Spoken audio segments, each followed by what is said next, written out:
Why do we mark Tidor? Transgender Day of Remembrance. And why is it so important?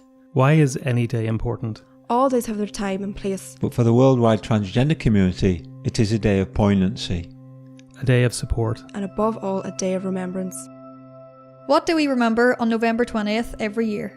We mostly remember our transgender brothers and sisters, Our gender fluid siblings. Who have died often in violent ways. But sometimes by their own hands, because of the day-to-day discrimination, prejudice, Outright bullying. By their peers, their governments, their neighbours, and by their own families. We count their numbers every year. and remember that they are not just stats entered into the hate crime figures, They are people. Human beings. not allowed to have a life as the person they truly were. not allowed by a world that does not allow freedom or liberty. To people. Human beings who are different. Please remember them. Please remember them. Please remember them with us. Please, remember them with us. You do not know what I have lost. You do not know what I gave up. You have no idea who I am. You do not see my pain. I gave up my love. I gave up my daughters and sons. I gave up the lies. I gave up forever walking in the rain. I gave up being who you said I should be. I gave up all to be free. I gave up all to just be me. You do not know what I have lost. You do not know my pain. And you think that I should continue to walk in the bitter rain? You do not know what I have lost. You do not know that to be me has such a cost.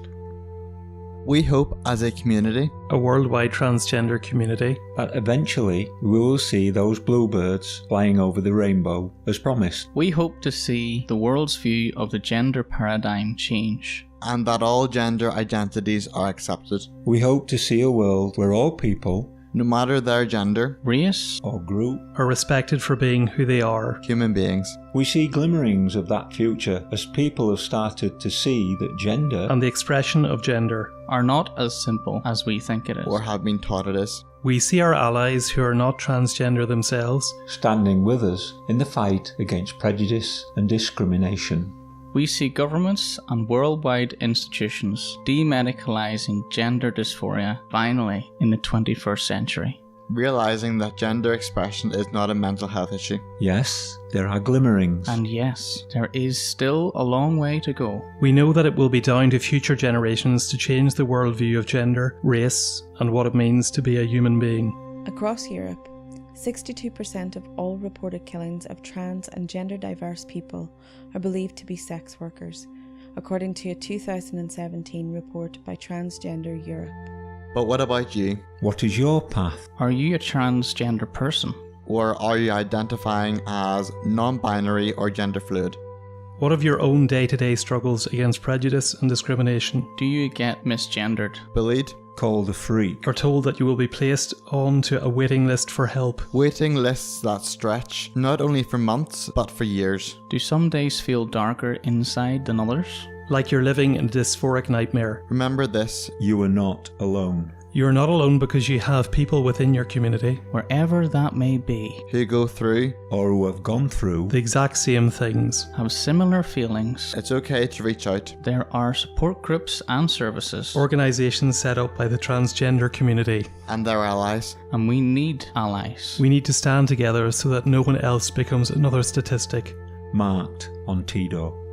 How many years has it taken people to realise that we are all brothers and sisters and human beings in the human race?